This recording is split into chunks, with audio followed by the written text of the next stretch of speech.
ನಮಸ್ಕಾರ ಸ್ನೇಹಿತರೆ, MRL study studio ಚಾನಲ್ಗೆ ತಮಗೆಲ್ಲರಿಗೂ ಸ್ವಾಗತಿಸುತ್ತಾ ನಾನು ಇವತ್ತಿನ ತರಗತಿಯಲ್ಲಿ ದೈಹಿಕ ಶಿಕ್ಷಣ ಶಿಕ್ಷಕರ ಒಂದು ಪಠ್ಯಕ್ರಮಕ್ಕೆ ಸಂಬಂಧಪಟ್ಟಂತಹ ಅನಾಟಮಿ ಕ್ಲಾಸ್ಗಳನ್ನು ಮಾಡ್ತಾಯಿದ್ದೀನಿ. ಇವತ್ತಿನ ತರಗತಿಯಲ್ಲಿ ಅನಾಟಮಿಯಲ್ಲಿ ಬರುವಂತಹ ಒಂದು ವಿಷಯ ನಿಲುವು. ಈ ಒಂದು ವಿಷಯದ ಕುರಿತು ಇವತ್ತಿನ ತರಗತಿಯಲ್ಲಿ ನೋಡೋಣ. ಇನ್ನು ನಿಲುವಿಗೆ ಸಂಬಂಧಪಟ್ಟಂತೆ ಮುಖ್ಯವಾಗಿ ನಾವು ಯಾವ್ಯಾವ ಅಂಶ ಗಮನಿಸಬೇಕು ಅಂತಂದರೆ, ಆದರ್ಶ ನಿಲುವಿಗೆ ಮುಖ್ಯವಾಗಿ ಕೆಲಸ ಮಾಡುವ ಸ್ನಾಯುಗಳು ಯಾವ್ಯಾವು ಅಂದರೆ, ಒಂದು ಇರೆಕ್ಟರ್ ಸ್ಪೈನಿ, ಎರಡು ಸೇರಿಸುವಂತೆ ಇದು, ಟ್ರಾಫಿಜಿಯಸ್, ಲ್ಯಾಟಿಸಿಮಸ್, ಸ್ಪಿನಿಯಸ್ ಕ್ಯಾಪಿಟಿಸ್. ಇವೆಲ್ಲ ಸ್ನಾಯುಗಳು ಏನು ಮಾಡ್ತವೆ, ಆದರ್ಶ ನಿಲುವಿಗೆ ಕಾರಣವಾಗ್ತವೆ. ಯಾವ್ಯಾವುದು? ಇರೆಕ್ಟಸ್ ಸ್ಪೈನಿ, ಟ್ರಾಫಿಜಿಯಸ್, ಲ್ಯಾಟಿಸಿಮಸ್, ಸ್ಪಿನಿಯಸ್ ಕ್ಯಾಪಿಟಿಸ್. ಇವೇನಂದರೆ ಇವೆಲ್ಲ ಏನು ಆದರ್ಶ ನಿಲುವಿಗೆ ಮುಖ್ಯವಾಗಿ ಕೆಲಸ ಮಾಡುವಂಥ ಒಂದು ಸ್ನಾಯುಗಳಾಗಿರ್ತವೆ. ಮೀನುಗಂಡದ ಸ್ನಾಯುಗಳು, ತೊಡೆಯ ಸ್ನಾಯುಗಳು. ಮೀನುಗಂಡದ ಸ್ನಾಯುಗಳು ಯಾವಂದರೆ ಅವು ತೊಡೆಯ ಸ್ನಾಯುಗಳು ಅಂತೇಳಿ ಕರಿತೀವಿ. ಜಗಣದ ಶರೀರದ ಮೇಲಿನ ಭಾರವನ್ನು ಹೊರುತ್ತವೆ. ಇವೆಲ್ಲ ಏನು ಮಾಡ್ತಾವೆ ಅಂದರೆ ಜಗಣದ ಭಾರವನ್ನು ಹೊರ್ತವೆ. ಶರೀರದ ಒಳ್ಳೆಯ ನಿಲುವಿನಲ್ಲಿ ಏನು ಮಾಡ್ತೀವಿ ಅಂದರೆ ಹೊಟ್ಟೆಯ ರೆಕ್ಟಸ್, ಅಬ್ಲಿಕ್ ಮತ್ತು ಟ್ರಾನ್ಸ್ವರ್ಸಲಿಸ್ ಸ್ನಾಯುಗಳು ಏನು ಮಾಡ್ತವೆ, ಕಾರ್ಯವನ್ನು ಮಾಡ್ತವೆ. ಒಳ್ಳೆಯ ನಿಲುವಿನಲ್ಲಿ ಏನು ಮಾಡ್ತವೆ, ಈ ಒಂದು ಸ್ನಾಯುಗಳು ಕಾರ್ಯವನ್ನು ಮಾಡ್ತವೆ. ಈ ಸ್ನಾಯುಗಳು ದುರ್ಬಲವಾದರೆ ವಿಸಿರೆಪೋಸಿಸ್ ಮತ್ತು ಹಾರ್ನಿಯ ಎಂಬ ದೋಷಗಳು ಉಂಟಾಗ್ತವೆ. ಏನಾಗ್ತೈತಿ, ಈ ಸ್ನಾಯುಗಳು ದುರ್ಬಲವಾದ ಅಂದರೆ ವಿಸಿರೆಪೋಸಿಸ್ ಮತ್ತು ಹಾರ್ನಿಯ ಎಂಬ ದೋಷಗಳು ಏನು ಮಾಡ್ತವೆ, ಇಲ್ಲಿ ಕಂಡುಬರ್ತವೆ. ಒಳ್ಳೆಯ ನಿಲುವಿನಿಂದ ಸ್ನಾಯು, ಜ್ಞಾನತಂತು ಮತ್ತು ಶ್ವಾಸನದ ದಣಿವುಗಳು ಬೇಗ ಏನಾಗೋದಿಲ್ಲ, ಬರೋದಿಲ್ಲ. ಒಳ್ಳೆಯ ನಿಲುವಿನಿಂದ ಏನಾಗ್ತೈತೆ, ಸ್ನಾಯುಗಳು, ಜ್ಞಾನತಂತು ಮತ್ತು ಶ್ವಾಸನದ ದಣಿವುಗಳು ಏನಾಗೋದಿಲ್ಲ, ಇಲ್ಲಿ ಬೇಗ ಕಂಡುಬರೋದಿಲ್ಲ.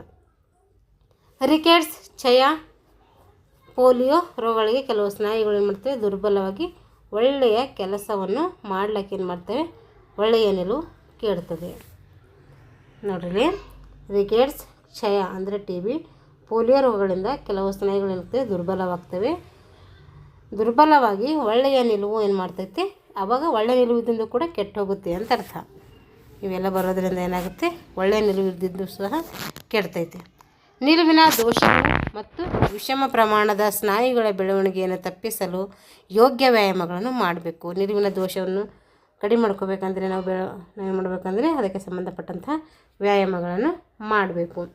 ಸಂತೋಷ, ಸಾರ್ಥಕತೆ, ಆತ್ಮವಿಶ್ವಾಸ, ತೃಪ್ತಿ ಈ ಮಾನಸಿಕ ಒಲವುಗಳು ನಿಲುವಿಗೆ ಏನಾಗ್ತವೆ, ಅವಶ್ಯಕ ಆಗ್ತವೆ. ಅತಿ ವಿನಯ, ವಿಶ್ವಾಸವಿಲ್ಲದಿರುವಿಕೆ ಅತಿ ವಿನಯ ಆಗಿರ್ಬೋದು, ವಿಶ್ವಾಸವಿಲ್ಲದಿರುವಿಕೆ ಆಗಿರ್ಬೋದು, ಅಂಜಿಕೆ, ನಾಚಿಕೆ ಈ ಮಾನಸಿಕ ಒಲವುಗಳು ನಿಲುವಿಕೆಯಲ್ಲಿ ಏನು ಮಾಡ್ತವೆ, ನ್ಯೂನತೆಯನ್ನು ಉಂಟು ಮಾಡ್ತವೆ. ಅತಿ ವಿನಯ ಆಗಿರ್ಬೋದು, ವಿಶ್ವಾಸ ಇಲ್ಲದಿರುವಿಕೆ ಆಗಿರ್ಬೋದು, ಅಂಜಿಕೆ, ನಾಚಿಕೆ ಈ ಮಾನಸಿಕ ಒಲವುಗಳು ಏನು ಮಾಡ್ತವೆ, ನಿಲುವಿನ ನ್ಯೂನತೆಯನ್ನು ಉಂಟು ಮಾಡುವವು. ಅನುವಂಶೀಯತೆಯ ಕೆಲವು ವಿಶಿಷ್ಟ ಶಾರೀರಿಕ ರಚನೆಯುಳ್ಳವರಿಗೆ ಒಳ್ಳೆಯ ನಿಲುವು ಏನಾಗೋದಿಲ್ಲ, ಸಾಧಿಸೋದಿಲ್ಲ. ಅಂದರೆ ಅನುವಂಶೀಯತೆಯ ಕೆಲವು ವಿಶಿಷ್ಟ ಶಾರೀರಿಕ ರಚನೆ ಉಳ್ಳವರಿಗೆ ಏನಾಗಲ್ಲ, ಈ ಒಂದು ನಿಲುವುಗಳು ಸಹಾಯಕ ಆಗೋದಿಲ್ಲ. ನಿಲುವಿಗೆ ಕೆಲವು ನ್ಯೂನತೆಗಳು ಕಂಡುಬರ್ತವೆ. ನಿಲುವಿನ ಕೆಲವು ನ್ಯೂನತೆಗಳು ಕಂಡುಬರ್ತವೆ. ಒಂದು ಗೂನು ಬೆನ್ನು, ಇದಕ್ಕೇನಂತೀವಿ, ಎಪೋಸೈಸಿಸ್ ಅಂತೇಳಿ ಕರಿತೀವಿ. ಹಾಗೆ ಲಾರ್ಡೋಸಿಸ್, ಇದಕ್ಕೆ ಲಾರ್ಡೋಸಿಸ್ ಅಂತಲೇ ಕರಿತೀವಿ. ಇನ್ನೊಂದು ಸ್ಕೋಲಿಯಸಿಸ್, ಇನ್ನೊಂದು ತಾಕುವ ಮೊಣಕಾಲುಗಳು ಅಂದರೆ ನಾಗನಿ ಅಂತೇಳಿ ಕರಿತೀವಿ. ಬಿಲ್ಲು ಕಾಲುಗಳು, ಬೌ ಲೆಗ್ಸ್ ಅಂತ ಕರಿತೀವಿ. ಚಪ್ಪಟೆ ಪಾದ, ಫ್ಲ್ಯಾಟ್ ಫುಟ್. ನೋಡ್ರಿ, ಏನೇನು ಗೂನು ಬೆನ್ನು ಇರ್ತದಲ್ಲ, ಅದು ಗೂನು ಬೆನ್ನು. ಲಾರ್ಡೋಸಿಸ್, ಆಮೇಲೆ ಸ್ಕೋಲಿಯೋಸಿಸ್, ಆಮೇಲೆ ನಾಕ್ನಿ, ಬೌಲೆಕ್ಸ್, ಫ್ಲ್ಯಾಟ್ ಫುಟ್. ನೋಡ್ರಿ, ಇವಾಗ ಗೂನು ಬೆನ್ನು ಅಥವಾ ಕೈಪೋಸಿಸ್ ಅಂದ್ರೇನು ಅಂತೇಳಿ ಇವಾಗ ನೋಡ್ಕೊಳ್ಳೋಣ. ಗೂನು ಬೆನ್ನು ಅಥವಾ ಕೈಪೋಸಿಸ್. ಬೆನ್ನು ಮಣಿಸರಕ್ಕೆ ಇರುವ ಮೂಲ ವಕ್ರಗಳಲ್ಲಿ ಮೇಲಿನ ಬೆನ್ನಿನ ವಕ್ರವು ಹಿಂದೆ ವಿಪರೀತವಾಗಿ ಗೂಣು ಮುಂದೆ ಬಾಗುವುದಕ್ಕೆ ಅಂತೀವಿ ಗೂಣು ಅಂತೇಳಿ ಕರಿತೀವಿ. ಬೆನ್ನು ಮೈಸರಕ್ಕೆ ಇರುವ ಮೂಲ ವಕ್ರಗಳಲ್ಲಿ ಮೇಲಿನ ಬೆನ್ನಿನ ವಕ್ರವು ಏನಾಗ್ತೈತಿ ಹಿಂದೆ ವಿಪರೀತವಾಗಿ ಗೋಣು ಮುಂದೆ ಬಾಗುವುದಕ್ಕೆ ಅಂತೀವಿ ಗೂಣು ಬೆನ್ನು ಅಂತೇಳಿ ಕರಿತೀವಿ.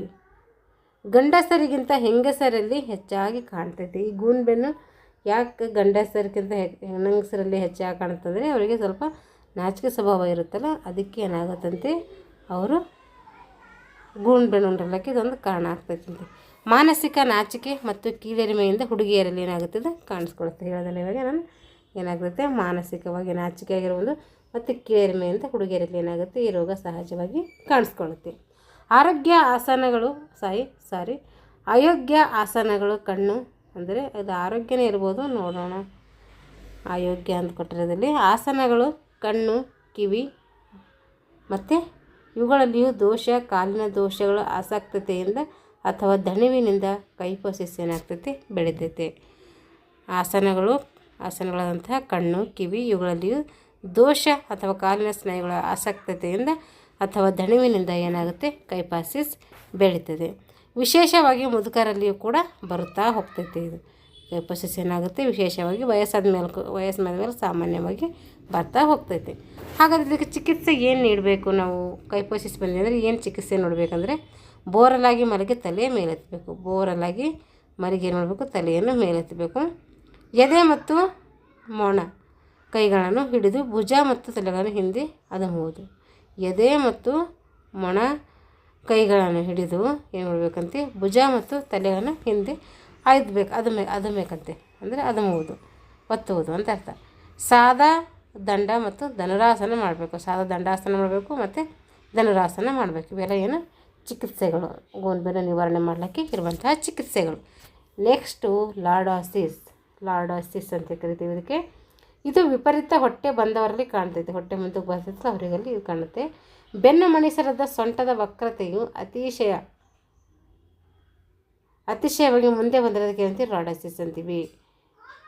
ಏನಂತ ಬೆನ್ನು ಮಣಿಸರ ಇರ್ತದಲ್ಲ ಅದರ ಸೊಂಟ ವಕ್ರತೆಯು ಅತಿಶಯವಾಗಿ ಮುಂದೆ ಬಂದಿರೋದಕ್ಕೆ ಅಂತೀವಿ ವಕ್ರತೆ ಅಂತೇಳಿ ಕರಿತೀವಿ. ಲಾರ್ಡಾಸಿಸ್ ಅಂತೇಳಿ ಕರಿತೀವಿ. ವಕ್ರತೆಯಲ್ಲ ಲಾರ್ಡಾಸಿಸ್. ಹೊಟ್ಟೆ ಬೆನ್ನು ಸೊಂಟದ ಸ್ನಾಯುಗಳು ದುರ್ಬಲತೆಯು ಕೂಡ ಇದಕ್ಕೆ ಏನಾಗ್ತವೆ ಈ ಲಾರ್ಡಾಸಿಸ್ಗೆ ಕಾರಣವಾಗ್ತದೆ. ಇದಕ್ಕೇನಪ್ಪ ನಾವು ಚಿಕಿತ್ಸೆ ನೀಡಬೇಕು ಅಂತಂದರೆ ಮೊಣಕಾಲು ಮಡಚಿ ಎದೆಗೆ ತರುವುದು. ಮೊಣಕಾಲು ಮಡಚಿ ಏನು ಮಾಡಬೇಕಂದ್ರೆ ಎದೆಗೆ ತರಬೇಕು. ಆಮೇಲೆ ಮೊಣಕಾಲಿಗೆ ಮೂಗು ಮುಟ್ಟಿಸುವುದು, ಕಾಲು ಮೇಲೆತ್ತಿ ಸೈಕಲ್ ತುಳಿಯದಂತೆ ಮಾಡುವುದು. ಇವೆಲ್ಲ 3 ಚಿಕಿತ್ಸೆಗಳನ್ನು ಈಗ ಲಾರ್ಡಾಸಿಸಲ್ಲಿ ಮಾಡಬೇಕು. ಇವಾಗ ಸ್ಕೋಲಿಯಾಸಿಸ್. ಬೆನ್ನು ಮಣಿಸರವು ಹಿಂದಿನಿಂದ ನೋಡಿದರೆ ಒಂದು ಸರಳ ರೇಷ್ಮೆಯಂತೆ ಕಾಣ್ತದೆ. ಬೆನ್ನು ಮಣಿಸರನ್ನು ಹಿಂದಿನಿಂದ ನೋಡ್ತೀವಿ ಅಂತ ನಮಗೆ ಸರಳ ಒಂದು ರೇಷ್ಮೆ ಥರ ಕಾಣ್ತೈತಂತೆ. ಕಾರಣಾಂತರದಿಂದ ಅದು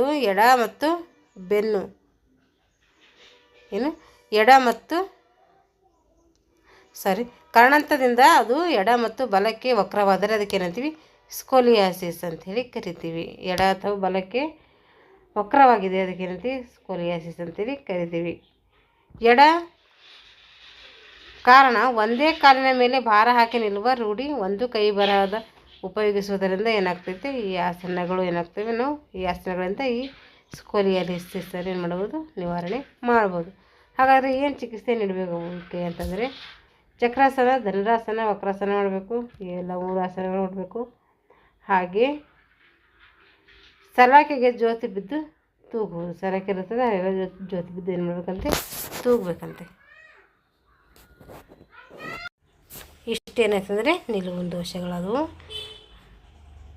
ಅದರಲ್ಲಿ 2 ಡೀಟೇಲ್ಸಾಗಿ ಕೊಟ್ಟಿದ್ದಾರೆ, ಮಿಕ್ಕಿರೋದು ಡೀಟೇಲ್ಸ್ ಬಗ್ಗೆ ಇದರೆಲ್ಲ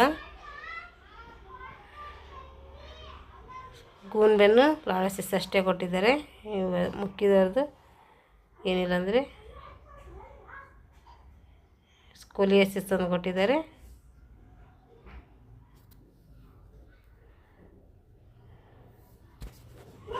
ಇವಾಗ ಇನ್ನೂ ಎಷ್ಟು ಕೊಡಬೇಕಂದ್ರೆ ಅವರು